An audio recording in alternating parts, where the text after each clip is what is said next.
Hey there, Melissa from GirlGoneFishing. I'm about ready to drag this kayak down to the launch and get ready to get out on the lake and catch some big bass. So it's one of the first cool days today. It's about middle September and it got down to 49 last night. Right now it's about 64 and 15 to 20 mile per hour wind gusts. So I came to a little lake that's kind of down in a hole and it's a little bit sheltered from the biggest winds. So I'm still planning on just trying to fish moving baits though, because I have paddle instead of pedals and I just can't hold my boat in position with my paddle and fish at the same time. So I'm going to paddle against the wind, drift the boat, fish moving baits. I'm really hoping to get on a chatterbait bite. Maybe if I get lucky, some topwater because it's so windy. Brought my frog. So we're going to see what we get and enjoy this beautiful sunny day. So I've got something big hooked here. I'm 99% sure it's a catfish. I was slow rolling my chatterbait on the bottom. There's a chance it's a big bass though. It's pulling me though, that's for sure.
About the catfish, but I care about my Jackhammer chatterbait he's got in his mouth, so I don't want to break this line.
Okay.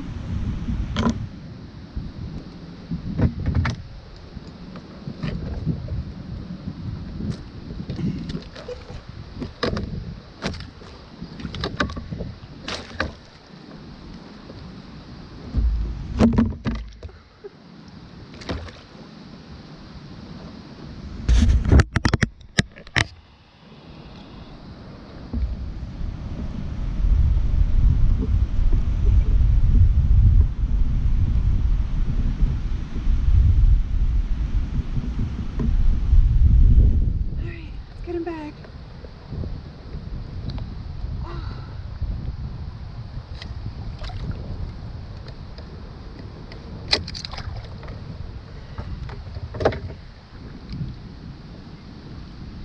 Alright, back to bass fishing. So the lure I'm really counting on getting me some fish today and all this wind and as fast as the boat's going to be drifting is the Z-Man Chatterbait. This is the evergreen version. It's the best in my opinion for attracting fish and coming through grass. This is the white chartreuse version. I've got a YakAttak Easy Shiner paddle tail trailer on there. This one is the 4-inch Goby colored. So that's caught me a bunch of fish and hopefully it works again today. I'm pairing it with my St. Croix Avid X 7-foot medium power fast action rod. It's got a lot of sensitivity but a good enough backbone to pull through the grass, but enough bend that I don't pull the hook away from the fish when I'm fishing a chatterbait. I have that paired with my Shimano Chronarch 151 HG reel. Love this reel, have it in a couple different generations.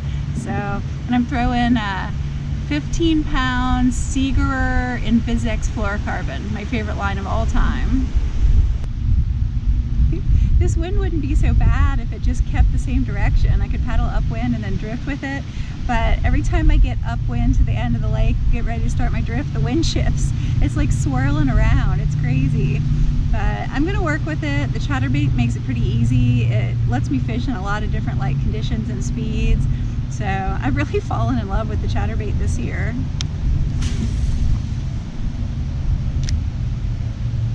I just wish I'd quit catching those catfish on it. But my big bass on the chatterbait have come from reeling really slowly with the chatterbait like on the bottom. And unfortunately that seems to be where the catfish are all sitting also. But if I have to wade through a couple catfish to get to another 21-inch bass, I will do it. So when I bought my first Z-Man Jackhammer Evergreen Chatterbait, I was really afraid to throw it anywhere like good, like around wood or close up to shore, because I was pretty appalled at paying like $16 for a lure, and I was really afraid of losing it. But over the last year, I have kind of got a feel for it, and I understand a little more about how to reel it kind of gently. So when I'm throwing it around trees like I am now, what I do is if it runs into any resistance, I stop reeling and reel down, get ready, wait to see if you feel like a head shake or any kind of movement, and if you don't, it's probably a tree. So then I don't set the hook, and then I can paddle over and get the lure free of the tree without like embedding the hook in a hook set. Now if there's any question, set the hook and just deal with it afterwards. But I've saved myself a lot of snags by doing that trick where when you feel the resistance, just pause, get ready to set the hook if you feel any kind of head shake or anything like fishy. But if it's a log, don't set the hook, and then you can get your lure back. I hope I don't jinx myself because I'm fishing around a lot of trees today.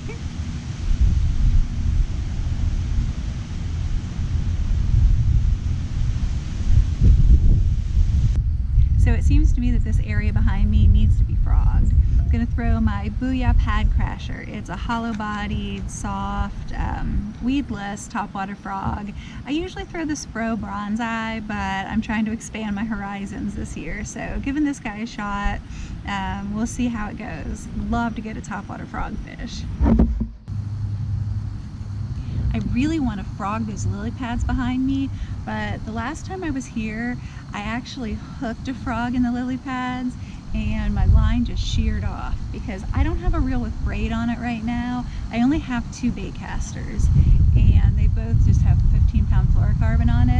Never thought that would be a problem. Figured 15-pound would be strong enough to catch a fish in the lily pads, but the first one that I hooked in there, the line just completely sheared off. It was like a clean, like I cut it. So lost my frog, lost the big fish, and not gonna do that again until I get braid on a reel. But having only 2 bait casters, I just really don't want to commit one of them to braid. But I'm gonna have to, because I can't resist a fall topwater bite. I can hear the bluegill or crappie hitting in the lily pads. They're just teasing me. Like, we know you want to throw over here, but you can't, haha. Since this was just a quick trip, I don't have my fancy head cam or chesty mount or anything. So I'm trying to turn this front camera enough that you could see it if I got some topwater action. Another downside to the fluorocarbon line is that it sinks. So if I try to pause the frog, my line's going to sink into the muck, pull the nose of the frog down, and really kills the frog action. So I have to keep my rod tip up, which is not ideal because it makes setting the hook a little bit harder. But I just have to be ready to reel down really quick if I see any fish action.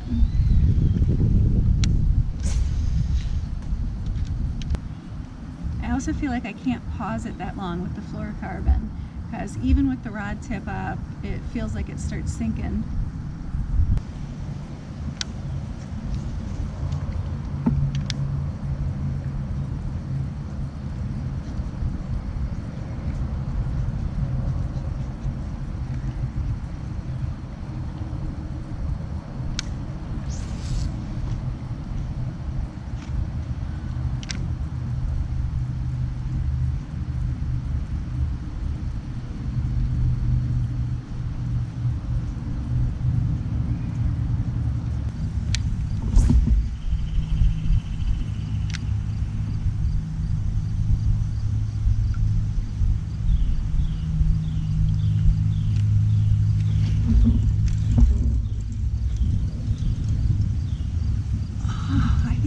But I'm stuck on a log.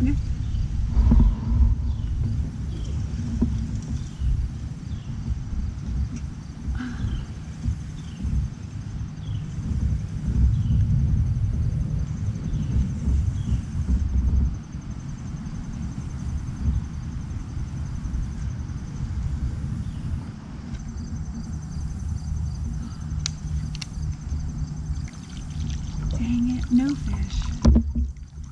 I saw him suck it under, set the hook, felt resistance for a minute, and then nothing.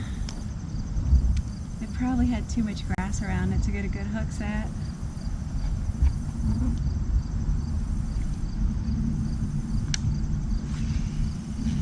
I had promised myself today that I would come out and check to see if the bite was on, and if it wasn't after a couple hours, I would head home, be a responsible adult, check things off my to-do list.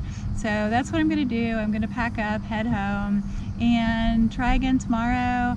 I think I'm going to pick a lake with maybe a little more schooling shad potential and a little more variation in the shoreline so I can hit some points, because it's going to be windy again tomorrow, and I love cranking a windy point. So I'm going to go home, do some map study, and pick a different lake and hopefully get some big bass.